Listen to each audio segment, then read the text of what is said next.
자기의 무대로 단톡방을 쓰죠.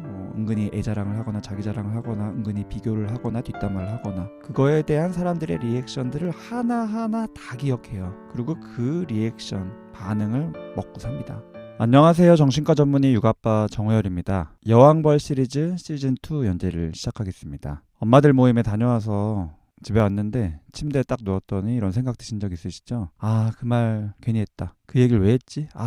이불킥이죠. 혼자 복귀하는 시간. 그냥 커피 한 잔 마시러 간 건데 정신 차려보니까 우리 집이 자간지 전세인지 남편 무슨 일 하는지 애들 학원은 무슨 레벨인지 심지어 생활비까지 싹 다 털리고 온 기분이 들 때가 있습니다. 이런 경험을 하신 분이면 오늘 영상을 꼭 보셨으면 좋겠고요. 근데 이런 경험의 뒤에는 한 사람의 유형이 있죠. 바로 여왕벌 유형. 이 유형은 질문을 많이 하는데 그냥 친해지려고 하는 게 아니라 정보를 수집하고 서열을 확인하고 자기 영향력을 점검하기 위해서죠. 예전에 여왕벌 강의에서 특징 중 하나로 소식통이다 라는 이야기를 드렸죠. 오늘은 이 여왕벌의 소식통 본능으로부터 나를 지키는 이 정보 방어의 기술 3가지를 구체적으로 말씀드릴 텐데요. 싸우는 것도 아니고 그렇다고 무례해지는 것도 아니고 근데 안 털리는 법입니다. 잠시 왜 제가 여왕벌 강의를 하는지 말씀드리겠습니다. 여왕벌은 엄마들 인간관계에서 조금 모나거나 기가 세거나 이런 부류가 아니고요. 악성 나르시시스트 성향을 가진 일부인데 엄마들 사이에서 관계를 굉장히 망치고 경계를 무너뜨리고 그래서 다른 엄마들에게 굉장히 깊은 상처를 주고 우울하게 만들고 자존감을 떨어뜨려서 육아나 일상의 지장이 너무 크도록 무너진 경우를 제가 수도 없이 상담 현장에서 봤기 때문인데요. 그 피해자분들은 이사를 가거나 혼자 지내거나 좋은 사람을 만난다고 쉽게 해결되지가 않고요. 정말 많은 시간과 돈을 들여서 치료를 받아야 됩니다.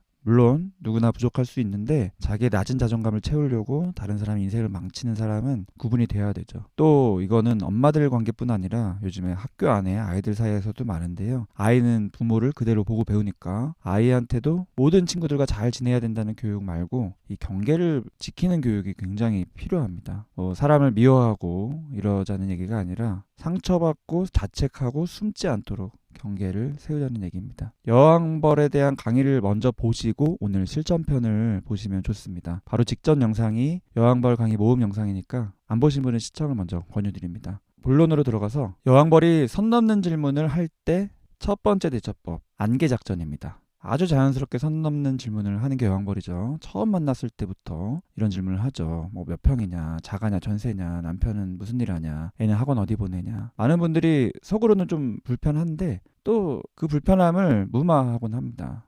별뜻 없겠지. 괜히 예민해 보이기 싫다. 이런 생각으로 성실하게 대답을 하면서 말리기 시작하죠. 여왕벌이 이런 질문을 하는 심리는 그냥 궁금해서 묻는 게 아니죠. 예전 강의에서 말씀드렸다시피 나의 클래스를 나누기 위한 질문이죠. 비교하고 줄 세우고 그러기 위해서 물어보는 거고 이런 정보는 여왕벌에게는 권력이죠. 안개작전은 말 그대로 안개처럼 모호하고 애매하게 두루뭉실하게 말하는 건데요. 아주 정확한 숫자나 단어, 고유 명사 같은 디테일은 빼는 거죠. 대답은 하는 건데 구체적인 형체는 조금 애매하게 하는 겁니다. 예를 들어서 몇 평이냐는 질문이 있으면 그냥 애들 키우기 적당한 크기예요. 요즘 다 비슷비슷하죠. 이런 식으로 슬쩍 둘러대는 거. 숫자 빼고 살짝 화제를 전환시킬 수 있는 거죠. 남편 뭐 하냐는 질문에도 그냥 평범한 회사원이에요. 이런 식으로. 근데 요즘 다 바쁘잖아요. 평범하다는 뉘앙스를 많이 풍기는 거. 평범이라는 거는 굉장히 모호한 표현이죠. 구체적인 정보가 아니고. 근데 이제 이게 그 순간에 당황되면은 자연스럽지가 않고 정색하게 됩니다. 표정이 막 굳어지고 톤이 날카로워지고 그러면은 그거 자체로 또 여왕벌에게 빌미가 잡히는 상황이 되니까 왜 이렇게 예민하냐는 그런 프레임이 씌워지기 쉽죠. 그래서 조금 무심한 듯이 지루한 듯이 별 생각 없듯이 자연스럽게 그런 뉘앙스를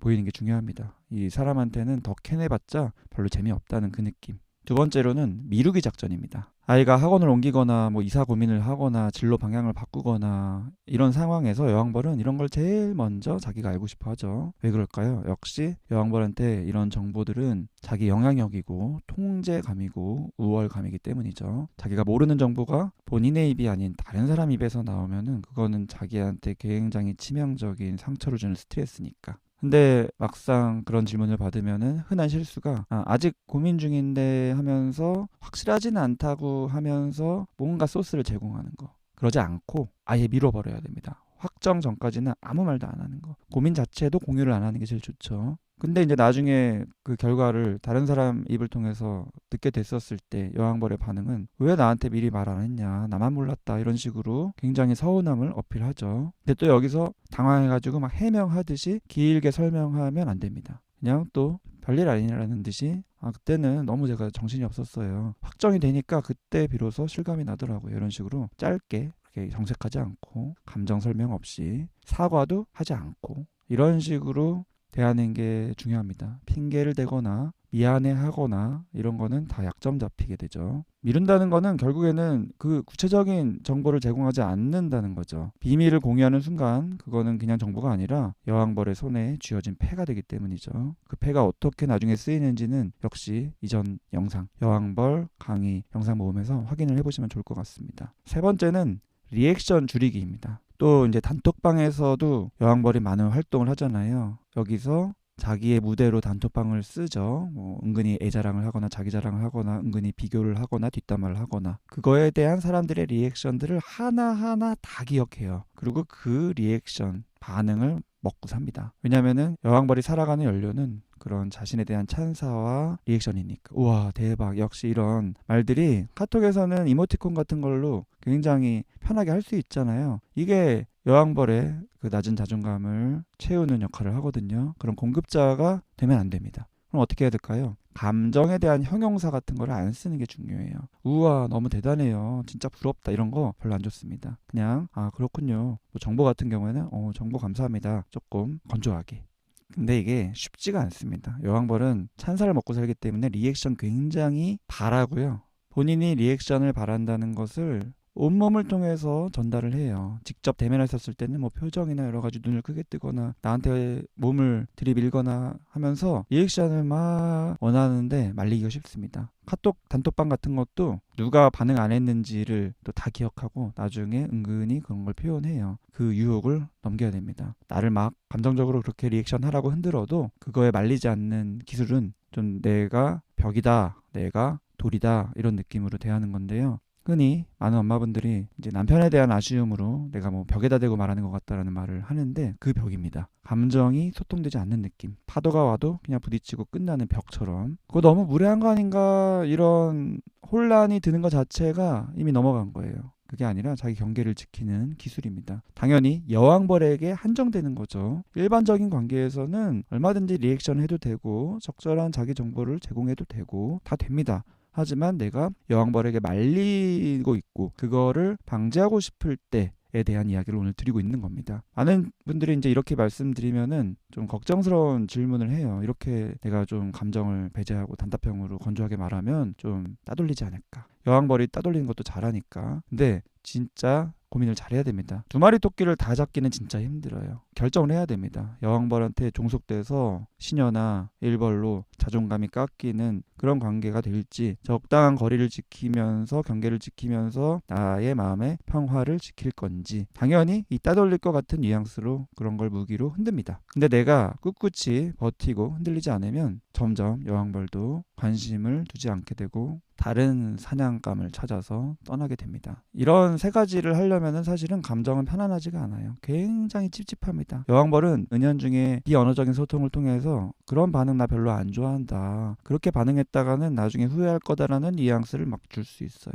그래서 되게 찝찝합니다. 근데 이 찝찝함을 순간 해결하기 위해서 리액션을 잘하고 정보를 주고 이렇게 됐다가는 나중에 더 힘들어져요. 그래서 처음부터 이 찝찝함을 잘 견디는 게 굉장히 중요하다, 이렇게 이해를 하시면 좋을 것 같습니다. 오늘 말씀드린 거 정리를 해보면은 첫 번째 대처는 모호하게 대답하는 안개 작전, 두 번째로는 확정 전까지는 아예 입을 다무는 미루기 작전, 세 번째는 감정을 뺀 건조한 단답형으로 리액션을 줄이는 거, 이런 말씀을 드렸죠. 다시 한번 강조드리고 싶은 거는 이 찝찝하다는 그 느낌을 없애려고 하지 마세요. 이 찝찝함이 바로 나의 경계를 지키는 나의 방어선입니다. 오늘 말씀드린 걸로 소중한 나의 에너지를 나의 육아, 아이를 잘 키우는데 또는 내 삶을 잘 사는데 사용하실 수 있으면 좋겠습니다. 여왕벌에게 소진되지 않도록 도움을 드리고 싶습니다. 여왕벌과 관련된 경험이나 대처에 대한 질문 같은 게 있으신 분은 댓글 남겨주시면 참고해서 다음 영상을 또 제작하겠습니다. 오늘 영상 도움되셨으면 좋아요 부탁드리고요. 또 지인분들에게 공유해 주셔도 좋을 것 같습니다.